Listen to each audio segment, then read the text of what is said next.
پیش گوئی کے ذریعے آن لائن ٹریڈنگ کرنا. آج کل ایک آن لائن ٹریڈنگ ہے, اس میں یہ پیش گوئی لگائی ہوئی ہے کہ مارکیٹ اگلے 1-2 دن میں اوپر جائے گی یا نیچے. اگر پیش گوئی ٹھیک ہو جاتی ہے تو پروفٹ ہوتا ہے, ورنہ نقصان ہوتا ہے. یہ دیکھنے میں جوئے کی طرح لگتا ہے, لیکن مارکیٹ جب چلتی ہے تو اسے دیکھ کر ٹیکنیکلی طور پر صحیح اندازہ بھی لگایا جا سکتا ہے کہ مارکیٹ اب کس طرح جائے گی. تو یہ جوئے میں آئے گا یا نہیں آئے گا؟ عبداللہ ناصر بھائی, عبداللہ ناصر صاحب, ایک بات یاد رکھیں کہ رسول اللہ صلی اللہ علیہ وسلم نے صحیح حدیث میں ایسی چیز کو بیچنے سے منع کیا ہے جو آپ کے قبضے میں نہ ہو. یہ اصول یاد رکھیں.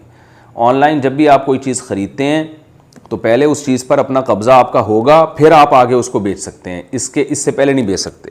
بعض دفعہ آن لائن ٹریڈنگ ایسی ہوتی ہے, کرنسی بک رہی ہوتی ہے, وہ کرنسی آپ کے بینک کے اکاؤنٹ میں آتی نہیں ہے, بس ڈالر آپ نے وہیں بیٹھے بیٹھے بیچ دیے.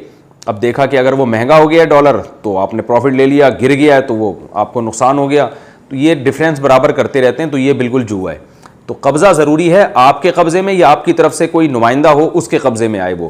اس کے بغیر یہ جائز نہیں ہے, کوئی بھی تجارت جائز نہیں. البتہ پلاٹ ایک ایسی چیز ہے جو خرید کر آپ قبضے کے بغیر بھی آگے بیچ سکتے ہیں, لیکن اس میں بھی اتنی ملکیت آ جانی چاہیے کہ وہ چیز آپ کے رسک میں داخل ہو جائے, یعنی نقصان ہو تو پھر آپ کا نقصان سمجھا جائے.